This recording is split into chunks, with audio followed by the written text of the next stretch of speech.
This lesson is on personal growth and behaviors, thinking and learning. People learn in different ways. Learning is a complex system of acquiring information or skill, getting it into the brain, and processing it to apply it to everyday life. This lesson explains the different ways people think and learn. You'll also learn about the different kinds of intelligences and how to develop better strategies for learning. This lesson's essential question is, how can you improve your thinking and learning skills? I would like you to think about this as we go through this lesson. Think about the different ways you have learned new things. Every student knows that learning requires thinking. You might consider that you've spent years in school thinking and learning, but have you ever thought about how you think? Thinking is a complex activity involving the neurons, or nerve cells, in the brain. When you think about thinking, you are using a process called metacognition.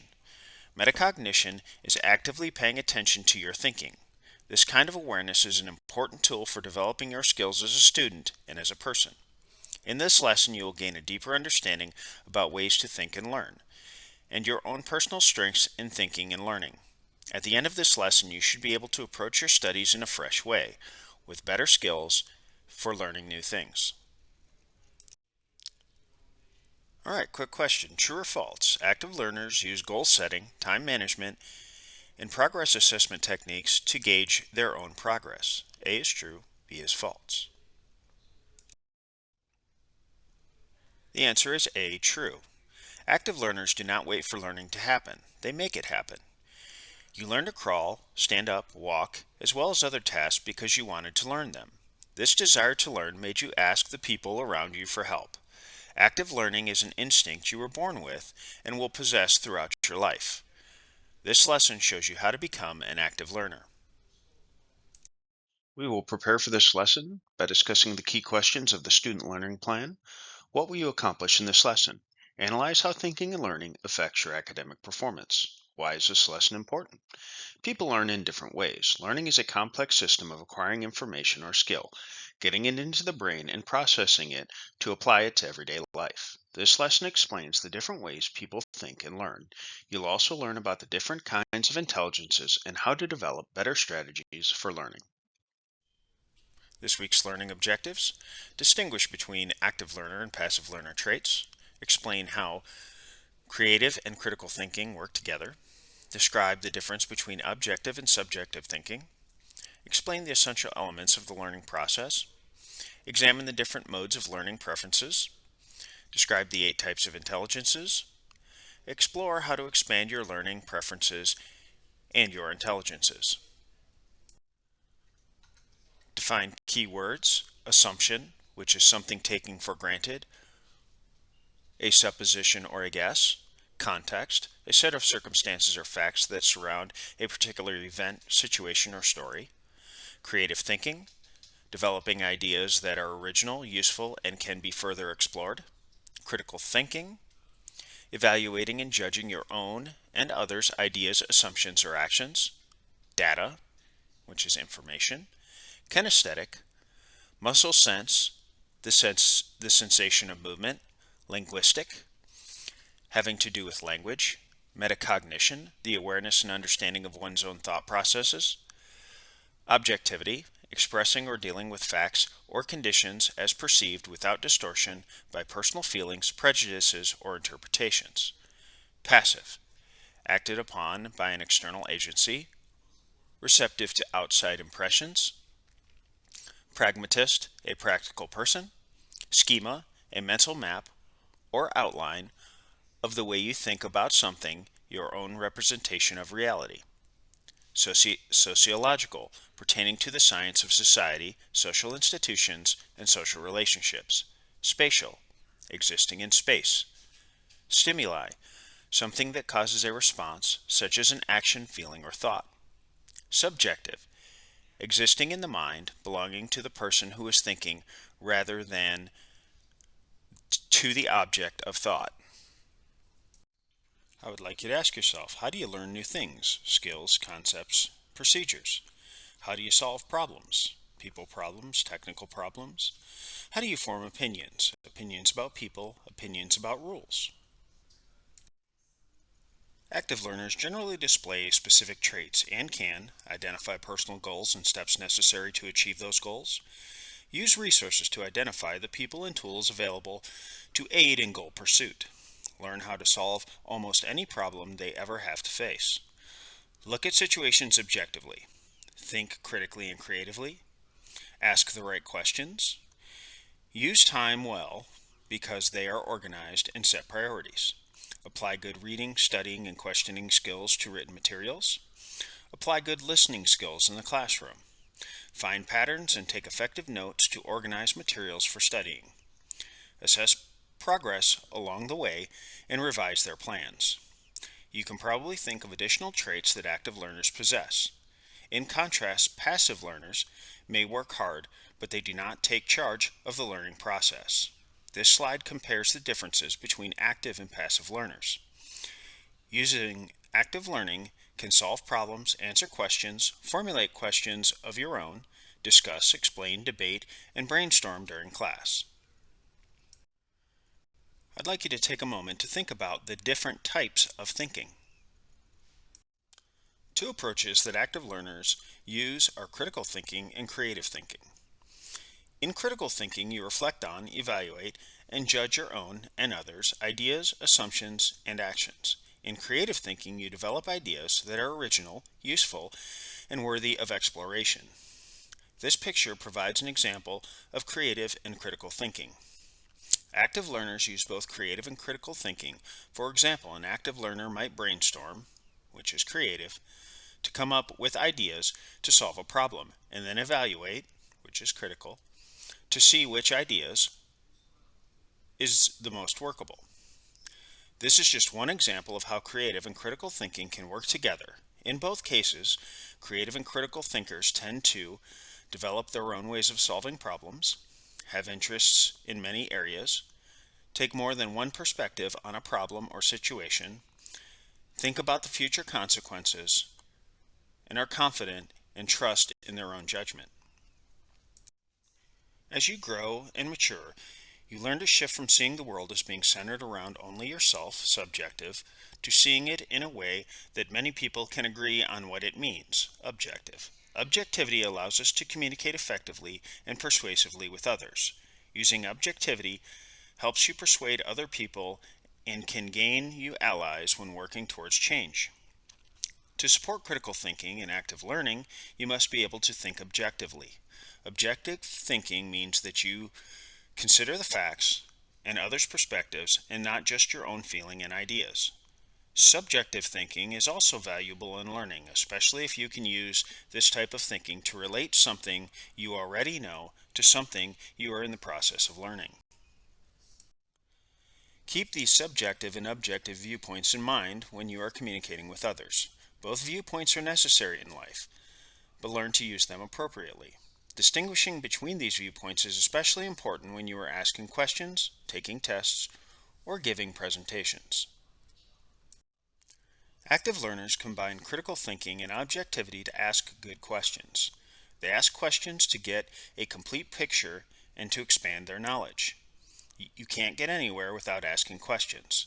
To get the facts, ask clear, concise questions requiring an objective answer.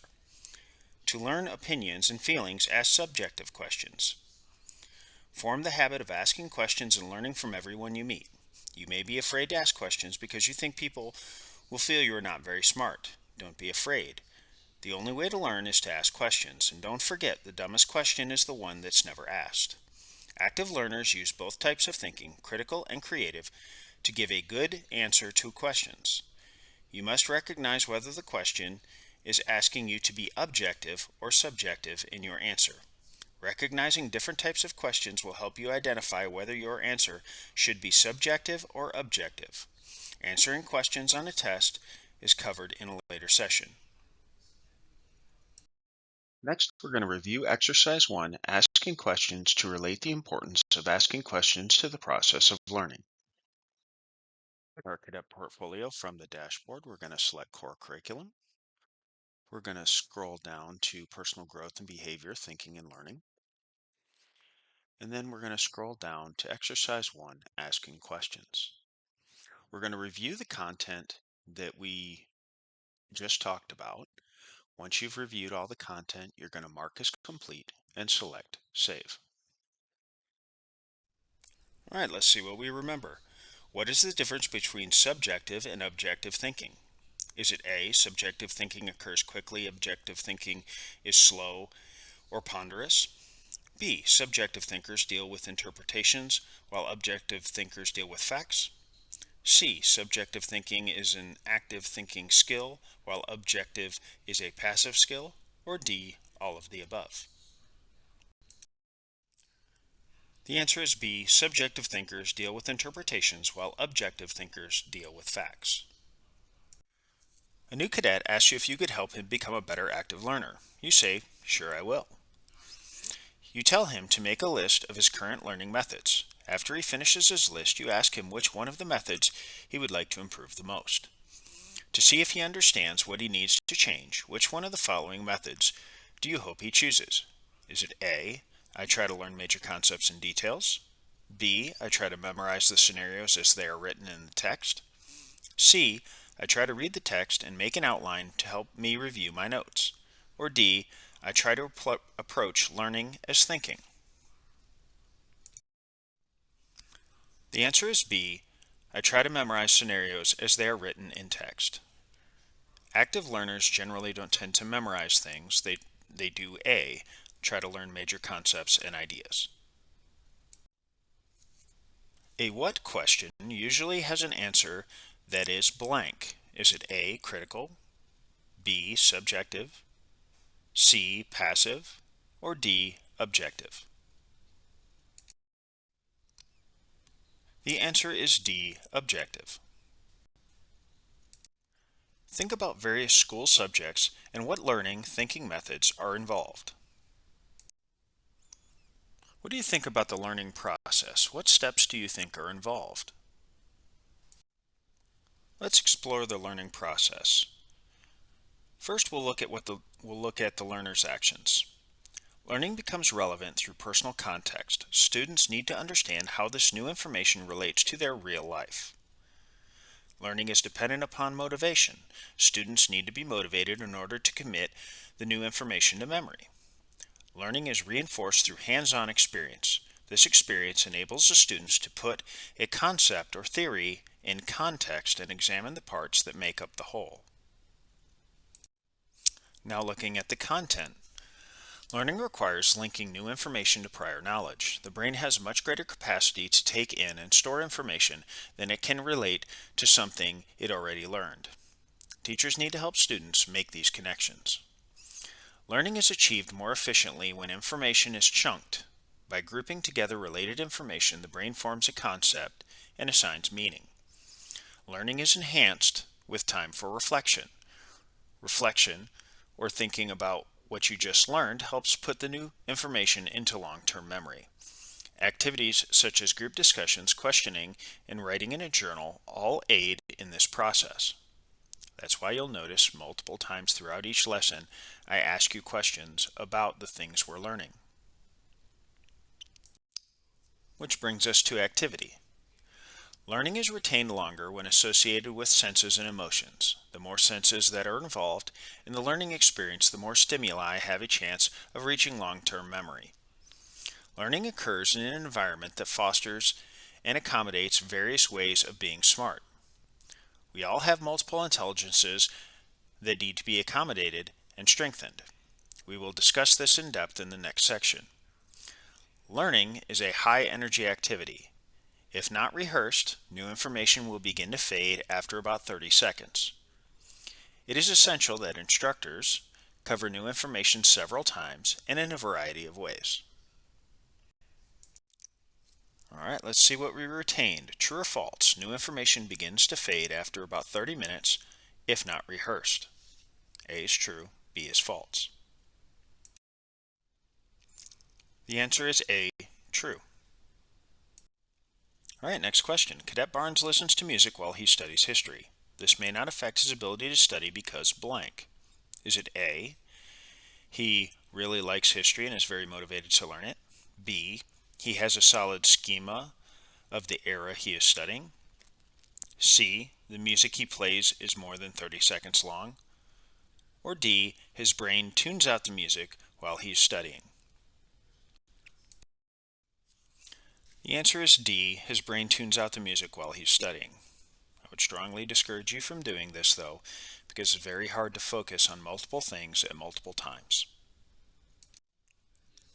Next question. Cadet Caldwell wants to improve her memory of what she learns. Which of the following should she do? Is it A, buckle down and memorize? B, use what she's learned in a variety of different learning activities? C, study with a friend? Or D, ask more questions in class?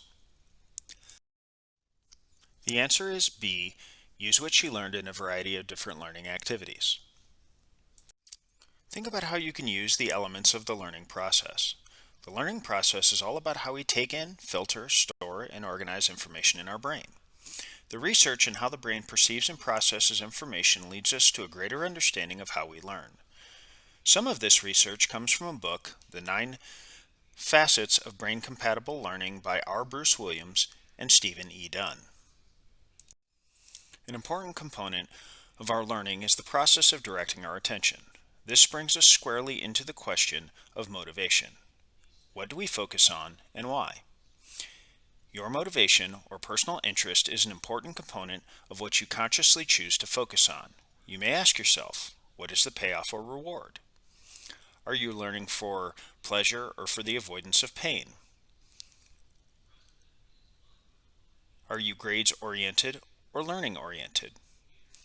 Are you learning to please yourself or someone other than yourself, a parent, friend, teacher? You have the ability to direct your attention and decide what to focus on. For the sake of efficiency, however, these decisions are often made subconsciously. Lots of information or data comes at us all the time. We can't and don't pay attention to all of it. Much of the data is not important and therefore distracting, as your brain reacts to the stimuli of new information and selects what to pay attention to.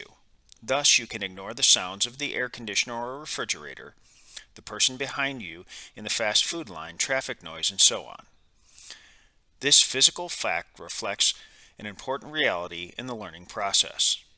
Given the billions of sensory messages taken in and processed constantly, a key activity stands out as extremely important: the ability to filter and select what data to focus on. When some stimuli are present over a period of time, we adapt to them. Continuing stimuli of constant intensity will stop activating the receptors. In other words, we tune it out.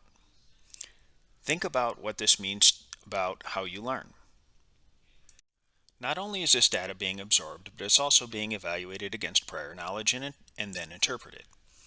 After you have gathered your selected stimuli, you group them into a cluster that you can label so that the label makes sense to you.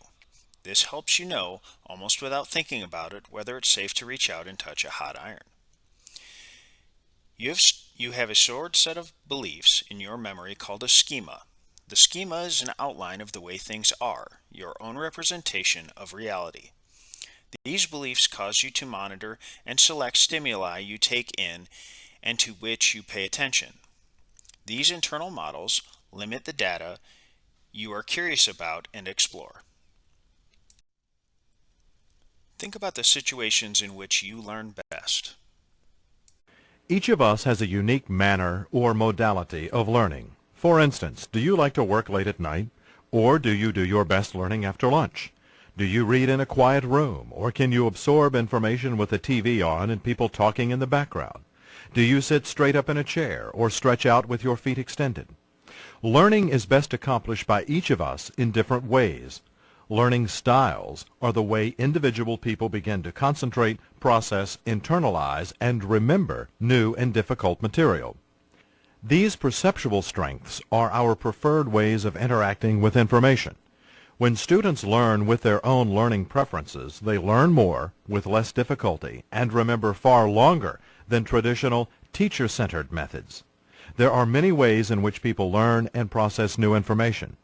When people know how they learn best and have the opportunity to do so in an optimal learning culture, they perform statistically significantly better. Since it is one of the key goals of JROTC to develop leaders who do well, learning styles becomes a critical success factor in assisting cadets in lifelong learning. Rita and Kenneth Dunn developed a model to describe learning preferences, or how people like to learn. In this model, the learning style is defined as a preference of 5 types of stimuli: environmental, emotional, psychological, physical, and physiological. The stimuli deal with how learners perceive, interact, and respond within learning environments. Environmental preferences. Sound. Do you like background music, or do you prefer quiet while studying? Light. Do you prefer dim or bright light while studying or concentrating? Temperature. Do you prefer a room temperature to be cold or warm while engaging in learning activities? Design. This refers to the furniture arrangements that the student prefers. Do you normally sit at a desk, formal, or do you prefer the couch, bed, floor, pillows, etc., informal?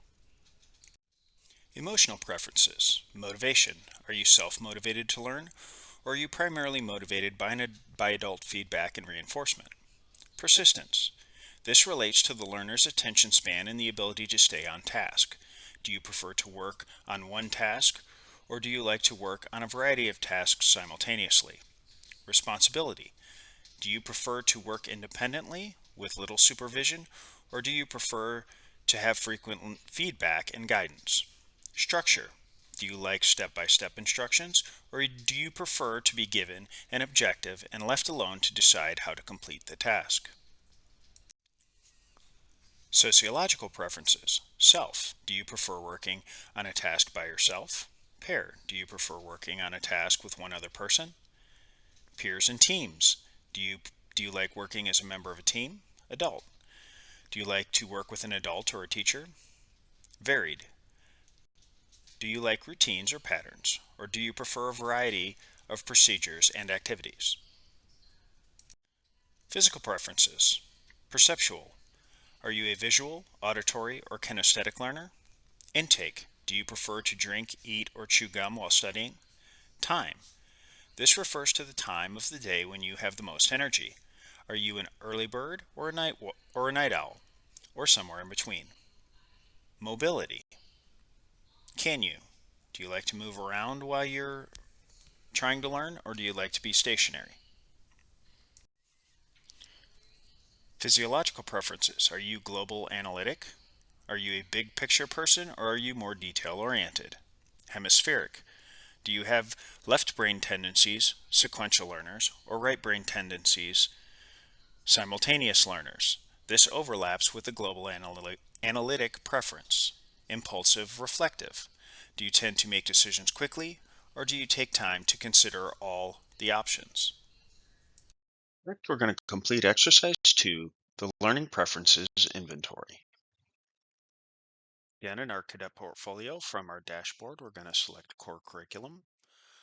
We're going to scroll down to personal growth and behavior, thinking and learning. And then we're going to scroll down to exercise 2, learning preferences inventory.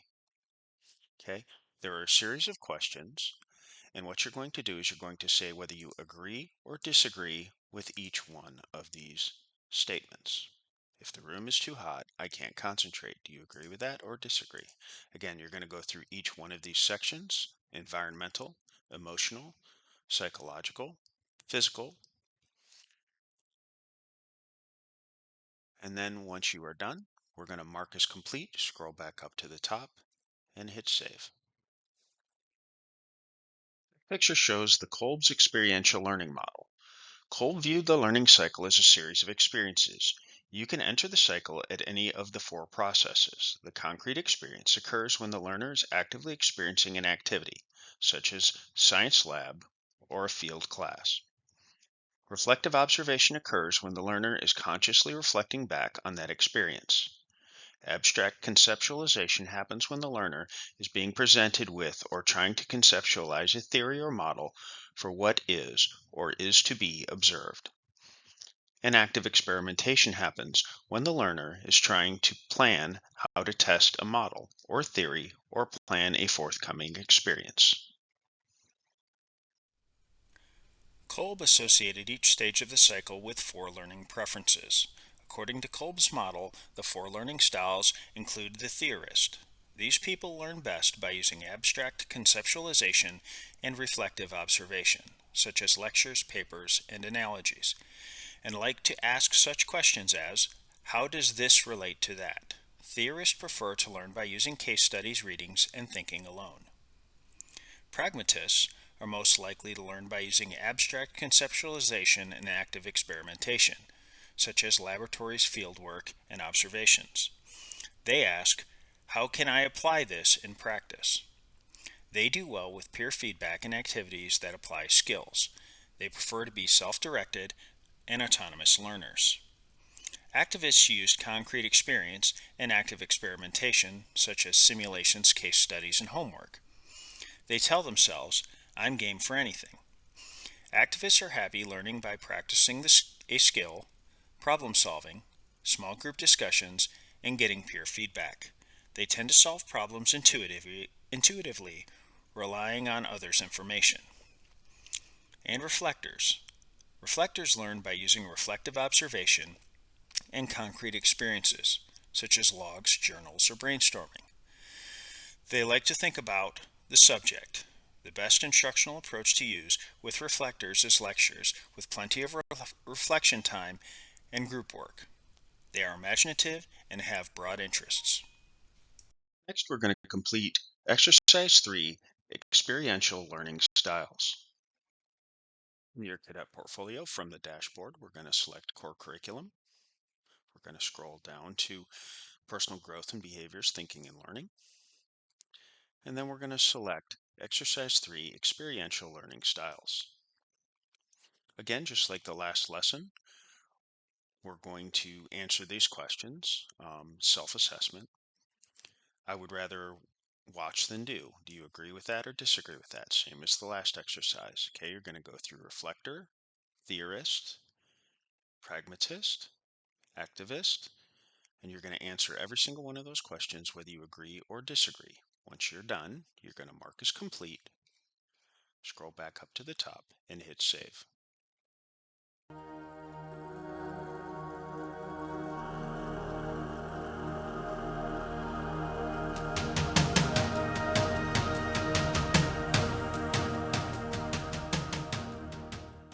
As individuals, how do we learn? How do we process and retain information? Conclusive evidence indicates that learning is stimulated when information is presented in ways that appeal to our distinctive capacities. New discoveries have opened horizons of insight into the nature of intelligence, the learning process, and enormous diversity of learning methods. Among the most compelling and significant is the work on multiple intelligences by Howard Gardner and David Perkins, researchers at Harvard University. Their studies document 8 intelligences, each representing a learning resource for every student, and by extension, a diversity of learning styles. The 8 intelligences include linguistic, or word power, logical, or mathematical, spatial, or visual thinking, musical, bodily or kinesthetic, or action-oriented learning, interpersonal, or group learning, intrapersonal, or individual learning, and naturalist, or environment awareness. Traditional teaching methods primarily use 2 of these, linguistic, or teaching with words, and logic, or mathematical. Only a small percentage of learners readily absorb information presented this way, and those who do don't necessarily retain the information long term. Each one of us has all 8 intelligences developed at different levels of accomplishment, and we each have a variety of ways of processing new and difficult information. Based on what we just watched, we're going to complete Exercise 4, the Multiple Intelligence Assessment. Once again, in our cadet portfolio from the dashboard, we're going to select Core Curriculum. We're going to scroll down. We're going to select Personal Growth and Behaviors, Thinking and Learning. And then we're going to scroll down and we're going to select Exercise 4, the Multiple Intelligences Assessment. Again, what we're going to do with this is a self-assessment, just like the previous 2 that we did. You're going to read each one of these items. If they apply to you, you're going to check the block. If they don't apply to you, you're going to uncheck the block. You're going to read through each one of these for the visual spatial intelligence. Okay, and then it's going to give you a total number. Logical mathematical intelligence, we're going to select any of these that apply to us, and again, it's going to give you a total number. Verbal linguistic, again, select all that apply to you. Again, it'll give you a number. Musical rhythmic intelligence, we're going to select any of those that apply to us. Body kinesthetic intelligence, we'll select whichever ones apply to us. And then naturalist intelligence, same. Intrapersonal intelligence, again, we're going to select all that apply to us. Interpersonal intelligence, again, okay. This is going to give us a good idea of how we learn best. At the end, you're going to mark as complete, scroll back up to the top, and select Save. Cadet McKinney won't do his homework unless his parents nag him. When he does, he needs to have step-by-step instructions. According to the Done and Done model, the cadet is showing his learning preference in which area? Is it A, sociological, B, psychological, C, environmental, or D, emotional? The answer is D, emotional. According to Kolb's model, if you love science, labs, and testing out new ideas, you are demonstrating blank learning preference. Is it A, pragmatist, B, activist, C, theorist, or D, reflector? The answer is B, activist. Next question. Suppose your strongest intelligence is visual spatial. Which of the following will be your preference when trying to learn something new? Is it A, writing notes or summaries of what you have read, B, organize a study group, C, create graphic organizers of ideas and facts, or D, explain what you've learned in conversation with one other person? The answer is C, create graphic organizers of ideas and facts. Think about how you can expand your learning preferences. Although it takes some work and exploration, understanding your learning style can benefit you in many ways, in your studies, in the classroom, and in the workplace. Most students aim to maximize learning while minimizing frustration and time spent studying. If you know your strengths and limitations, you can use techniques that take advantage of your highly developed areas while helping you through your less developed ones. For example, say you perform better in smaller discussion-based classes. When you have the opportunity, you might choose a course section that is smaller or that is taught by an instructor who prefers group discussion. You might also apply specific strategies to improve your retention in a large group lecture situation. Knowing your learning preference can help you make the most of the teaching style of your instructor. Your particular style may work well with the way some instructors teach and be mismatched with other instructors. Remember that an instructor's teaching style often reflects his or her own learning style. After perhaps 2 class meetings, you should be able to make a pretty good assessment of the teaching style. Remember that instructors may exhibit more than one. After you understand the various teaching styles you encounter, plan to make adjustments to maximize your learning. If your styles mesh well with the instructor's teaching style, you're in luck. If not, you have a number of options. Although it's not easy, working on your weaker points will help you break new ground in your learning. For example, if you're a verbal person in a math and logical oriented class, increase your focus and concentration during class so that you can get as much as you can from the presentation. Then spend extra study time on the material. Make a point to ask others from your class to help you, and search for additional supplemental materials and exercises to reinforce your knowledge. If you're strong in musical or linguistic intelligences, but weak in math, you might create a song, lyrics, or a poem to remember an equation. Ask your instructor for additional help. For example, a visual person might ask an instructor to recommend visuals that would help to illustrate the points made in class. If the class breaks into smaller groups, you might ask the instructor to divide those groups roughly according to the learning style so that students with similar strengths can help each other. Convert class material during study time. For example, an interpersonal learner takes a class with an instructor who presents big picture information in lecture format. This student might organize study groups and, in those groups, focus on filling in the factual gaps using the reading materials assigned for the class. Likewise, a visual student might rewrite notes in different colors to add a visual element. For example, assigning different colors to each main point or topic, or using one color for central ideas and another for supporting examples. Instructors are individual as the students. Taking time to focus on their teaching styles and how to adjust will help you learn more effectively and avoid frustration. Don't forget to take advantage of your instructor's office hours when you have a learning preference issue that is causing you difficulty. All right, now we're going to do some check on learning questions and then we'll close out the lesson. An assumption is blank. Is it A, something taken for granted, a supposition or a guess? B, a mental map of an idea? C, the circumstance that surrounds a particular event? Or D, awareness of one's own thinking? The answer is A, something taken for granted, a supposition or guess. The set of circumstances or facts surrounding a particular event, situation, or story is blank. Is it A, data, B, context, C, pragmatism, or D, stimuli? The answer is, of course, B, context. Next question. When you develop ideas that are original, useful, and can be further explored, you are engaging in blank. Is it A, metacognition, B, subjectivity, C, creative thinking, or D, linguistics? The answer is C, creative thinking. Next question. When you evaluate and judge your own and others' ideas, assumptions, and actions, you are using blank.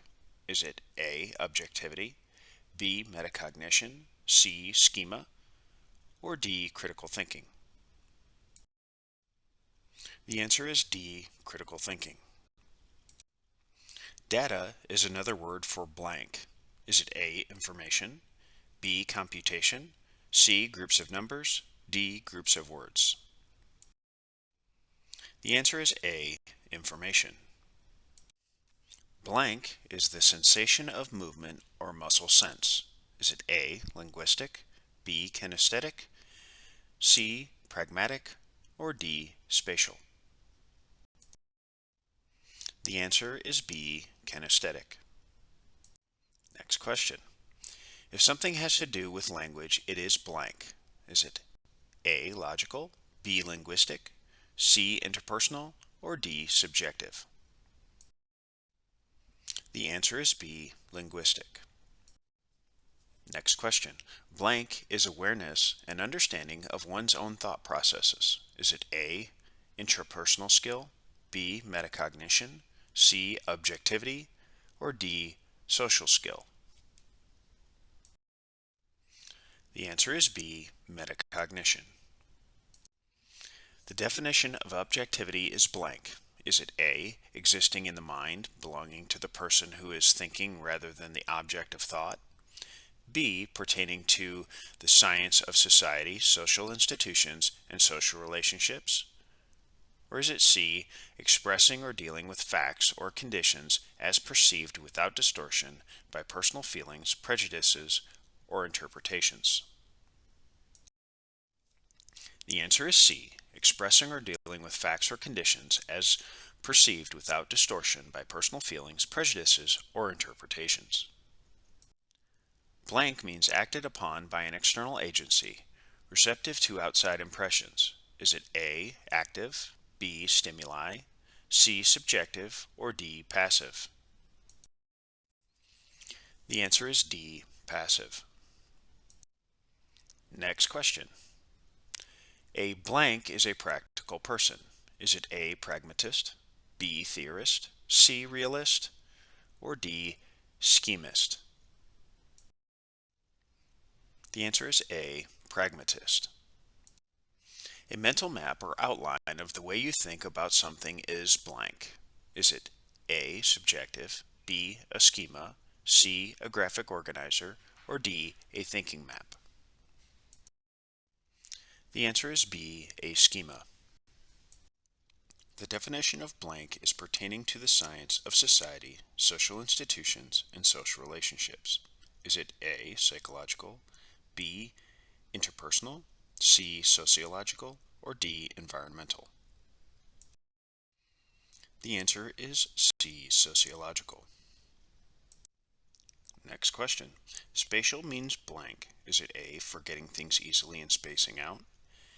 B, having to do with outer space? C, fighting or arguing? Or D, existing in space? The answer is, of course, D, existing in space. Blank are things that cause a response, such as an action, feeling, or thought. Is it A, stimuli, B, actions, C, preferences, or D, intelligences? The answer is A, stimuli. And last question. The definition of blank is existing in the mind, belonging to a person who is thinking rather than to the object of thought. Is it A, interpersonal, B, subjective, C, interpersonal, or D, reflection? The answer is, of course, B, subjective. We will now complete the Thinking and Learning Performance Assessment task. In your cadet portfolio from the dashboard, we're going to select Core Curriculum. Once again, scroll down to Personal Growth and Behavior, Thinking and Learning, and then we're going to select the Performance Assessment task. Okay, again, for this performance assessment task, you will determine ways to improve your thinking and learning skills. For this assessment, you will, and this is the big part, create a written thinking and learning action plan. This plan should be a written narrative. So down here in the notes area, you're going to write your written narrative. If you're more comfortable with doing it in a Google Doc or creating it in a Word, you can attach that document here, or you can write it here in this notes section. Once you have completed that, you're going to select MET, MET, MET, MET, MET, MET, MET, MET, and MET. You're going to make sure that you put the date in here, mark as complete, scroll back up to the top, and hit save. This brings us back to our essential question: how can you improve your thinking and learning skills? Active learning allows you to take some direction and initiative during the class. Active learning can encompass a variety of techniques that include small group discussion, role-playing, hands-on projects, and teacher-driven questioning. The goal is to be part of the process of your own education. Understanding your learning preferences increases your potential to understand new information and apply it in new situations. You will also remember information longer and improve your recall ability. Thinking about how you are smart, your strengths are in the 8 intelligences can help you with your studies. We all have multiple intelligences, however, some are stronger than others. As you engage in learning activities that are compatible with how your brain takes in, processes, and stores information, learning will occur more naturally, and comprehension and recall will increase. The power to quickly learn and to apply what you've learned is in your hands when you know how the process works.